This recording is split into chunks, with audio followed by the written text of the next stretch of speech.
Go ahead. Hi, my name is John Stratus. I'm a mentor with Robettes. I'm going to be talking about the pneumatic system you can use on your robot this year. Starting with the pneumatic system, everything starts here with the compressor, which provides all of your compressed air into the system. Compressor is controlled by a spike relay, and when you use a spike relay for the compressor, you want to put in a 20 amp snap action circuit breaker as opposed to the 20 amp fuse that was originally in there. The fuse can and will burn out when being used by the compressor. Next up, you have the relief valve here.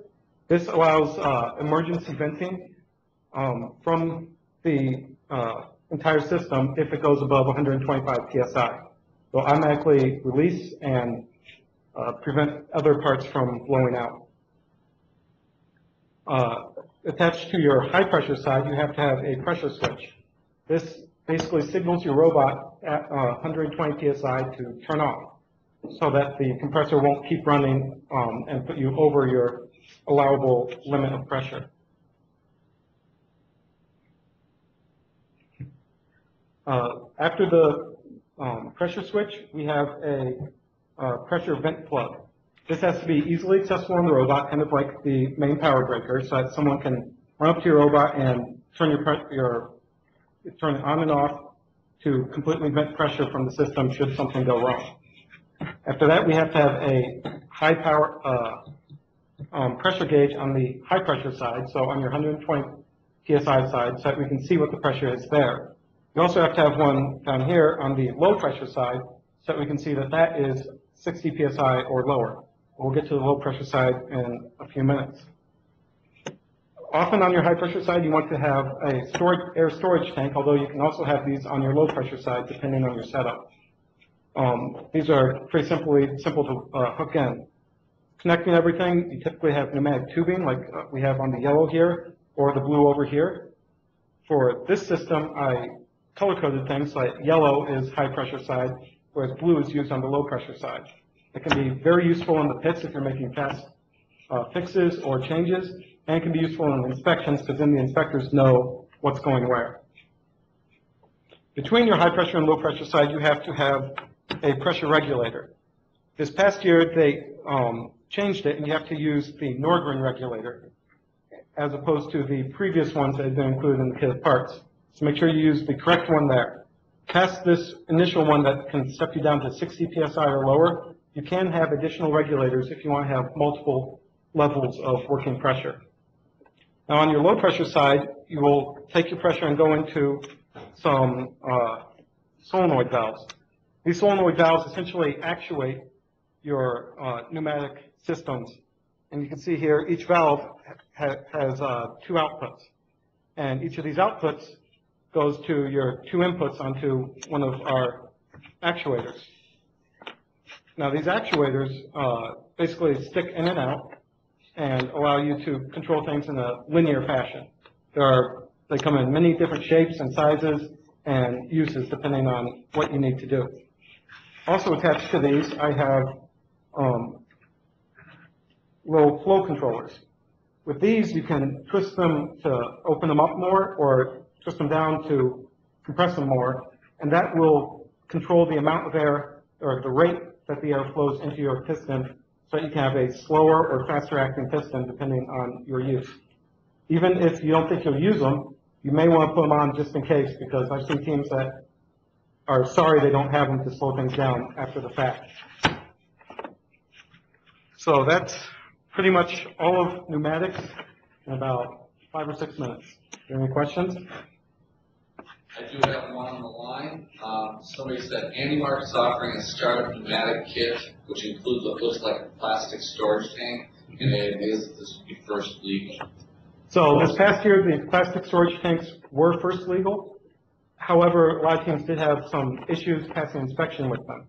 Per the rule book, when you show up at inspection, every part on your pneumatic system has to be rated to 125 psi working pressure.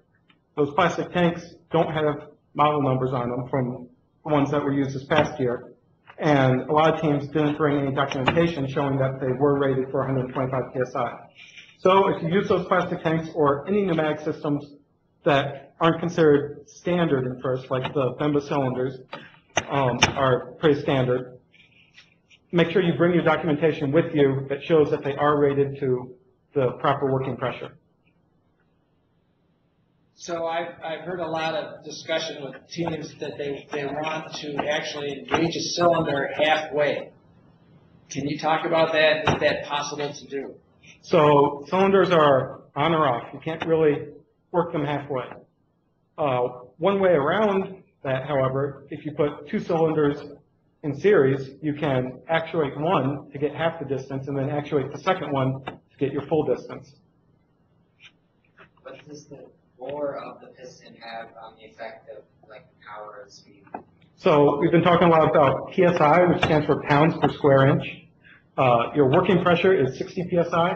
So if you have a 1 inch cylinder, 1 inch area, then you end up with 60 pounds force going outwards.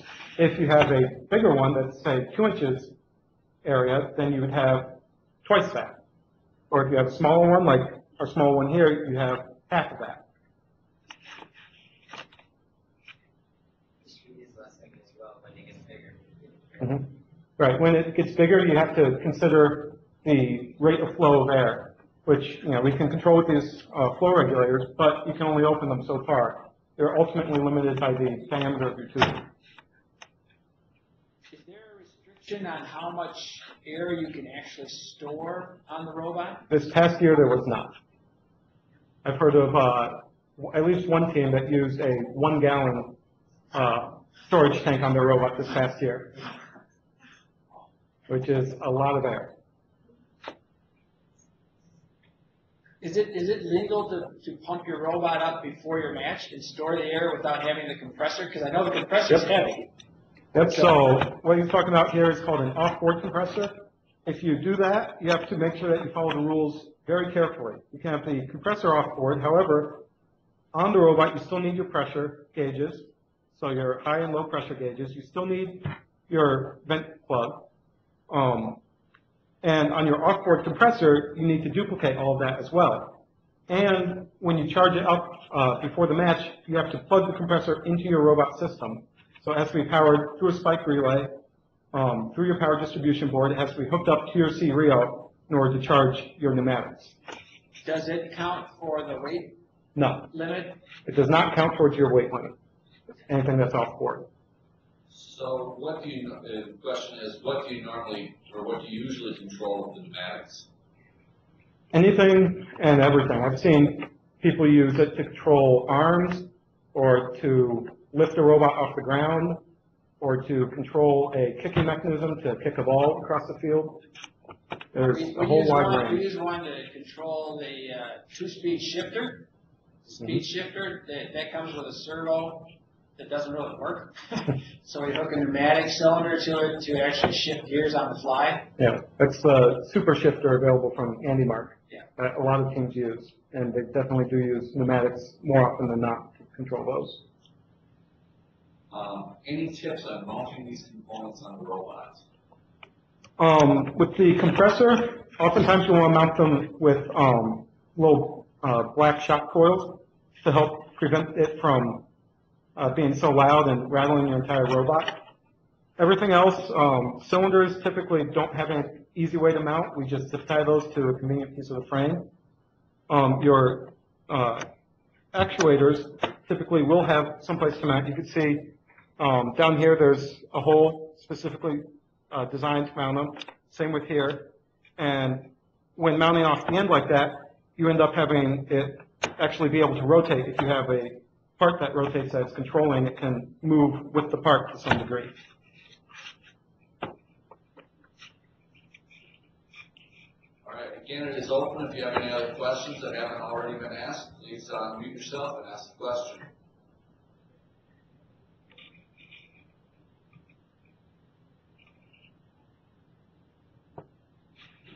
So talk about the compressor engaging relative to depleting air resources. Okay, I don't so think you mentioned that. nope, I did not. This pressure switch here controls when your compressor comes on and off on the robot. through programming on your serial.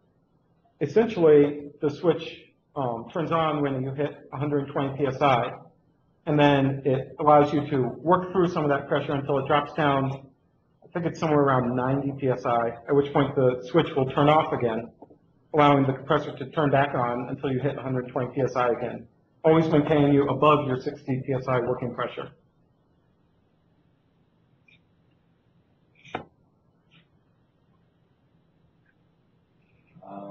Let's see. Common failure modes. So with pneumatics, it's very, very common to have leaks in the system. If you have any small damage to the tubing, or you don't secure any of your brass fittings correctly, it can leak. If you want to find those leaks, it can be very difficult and very frustrating. Recommend using some soapy water. When lightly applied around all of your fittings, you can actually see bubbles from the leaks that can clue you in as to where you need to fix it. For example, when we powered up this board earlier this week, I discovered that there was a rather major leak because the compressor itself is cracked. So that's why you don't have a working demonstration here today. Can there be any accumulators in the system? An accumulator essentially is your storage tank here. So I have it here on the high pressure side, which allows you to store more air for your working pressure, since it's stored at 120 psi when your working pressure is 60 psi. However, if you have it on your low pressure side, 60 psi, you can deliver that air a little bit quicker to your working components. Around your brass fans, to help prevent leaks, there is white Teflon tape, which you can actually see around a lot of my brass fittings here. You wrap that around once or twice around the threads before you screw it in. The idea there being that as you screw it in, that Teflon tape will basically clog up any gaps inside the threads between the two brass fittings. And what kind of connector is on the plastic pipe? So these are quick release connectors we had sitting in our box of parts. I'm not entirely sure where we got them or what they're called.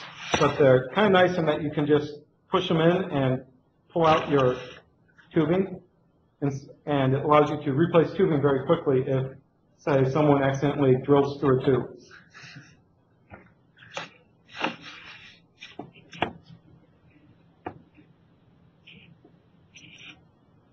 Someone just typing. 1 second.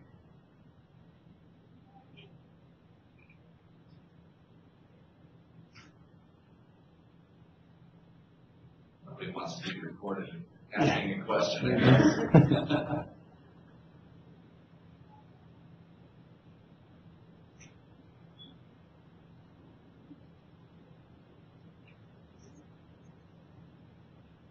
Is there any regulation on the size of the tubing? Yes, it has to be kit-apart tubing or equivalent.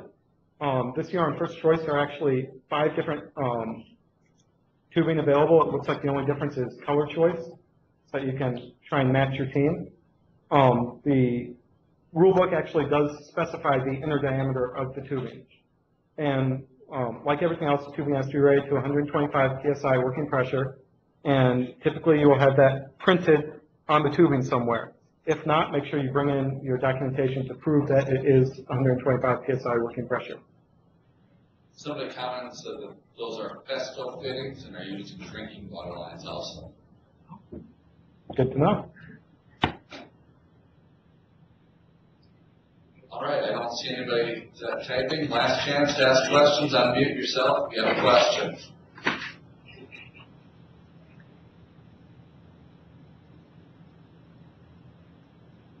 All right, thank you.